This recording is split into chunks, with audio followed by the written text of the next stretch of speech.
2012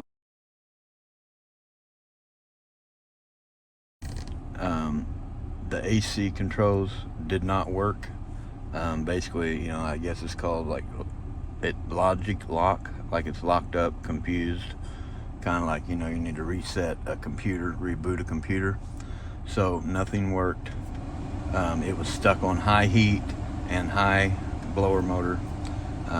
So all I did was took the negative and positive battery terminals off, zip tied them together for about 10 minutes, and that drains all the juice out of the modules and resets the system basically, and works perfect.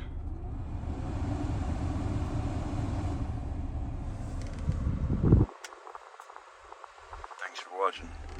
Hope you have a great day.